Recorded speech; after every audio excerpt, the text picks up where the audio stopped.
The title of this talk is X-ray Evolution of Young Suns and its Planetary Impact, with my collaborators Eric Feigelson, Vladimir Arapetyan, and Gordon Garmire.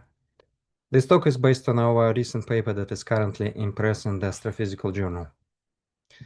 Motivation: stellar X-ray, UV, optical emission, coronal mass ejections, and energetic particles strongly affect disks and planets. Specifically, X-rays ionize heat and photoevaporate gas from disks and planets, induce ion molecular chemistry in disks and planets, sputter dust grains, penetrate deep into the midplane of disks, and affect magnetorotational instability, turbulence, planetary migration, and accretion rate. So in order to better understand such important processes, we need to know how X-ray activity changes with stellar mass and stellar age. With this goal in mind, Getman 2022 compiled and analyzed tons of Chandra observations of young stellar clusters that span ages from 500,000 years to 25 million years. And in combination with Gaia data, Getman created this modern mass-stratified X-ray luminosity versus age diagrams. Current talk is devoted to our new study that extends Getman's effort to all the clusters, to all the ages, up to 750 million years. And for this task, we've acquired numerous Chandra observations of all the open clusters, and some examples of Chandra images of such clusters are shown here. So for each cluster, we've extracted and tediously analyzed thousands of X-ray sources, matched them with the Gaia catalog, determined cluster membership for both X-ray detected and X-ray non-detected cluster members, estimated their stellar masses, X-ray luminosities, or upper limits on X-ray luminosities. And here's the main science result. What is shown is X-ray luminosity as a function of age for young subsuns on the left panel and for young suns on the right panel.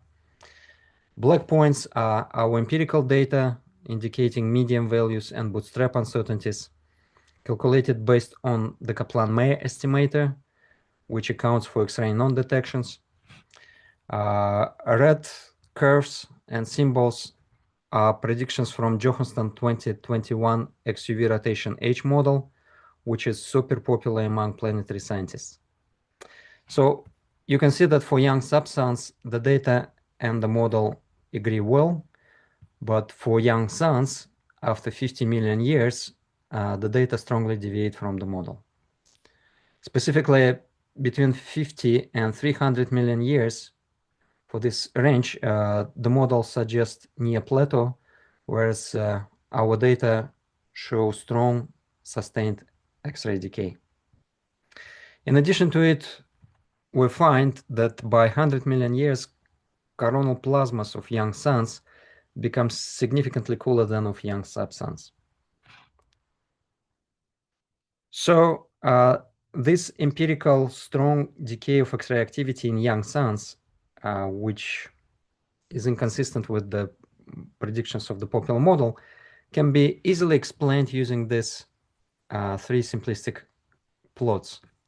On the left plot, stellar rotation period as a function of age. It presents a compilation of data and various rotation models by Getman 2023. This is compilation for young suns. And you can see that all those various rotation models, they suggest that rotation period has a local minimum at around 40-50 million years. That is exactly the time when young sun reaches zero age main sequence, ignites stable nuclear fusion reactions, and stops contracting. So at this point, its angular momentum loss is dominated by magnetized winds, and the star begins active spin down. At the same time, the star already developed a large radiative core, so its magnetic dynamo switches from this very efficient convection-driven dynamo that operates across the entire stellar volumes in younger stars to this much less efficient, rotation-dependent tachoclinal dynamo that is present in our current sun. And so such a dynamo progressively weakens when star undergoes spin down after 50 million years. It means that such dynamo is no longer capable of producing strong surface magnetic fluxes that would sustain giant active regions and associated with them giant hard X-ray coronal structures as characteristics of younger stars. And at the same time, you also see that we've detected X-ray activity decay, but it also implies decay of the entire magnetic activity.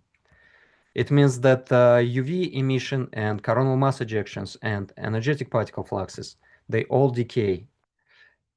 And this, along with X-rays, are considered to be the main drivers of planetary atmospheric laws and ion molecular chemistry that, among other things, could lead to the production of prebiotic molecules. So in summary, we've detected this mass stratified X-ray activity decay, which is stronger in young suns compared to young sub-suns. And this decay in young suns is inconsistent with the predictions of a model, which is super popular among planetary scientists. So our results call for revised calculations of planetary atmospheric loss rates and ion molecular chemistry processes in planets around young suns. That's it. Thank you.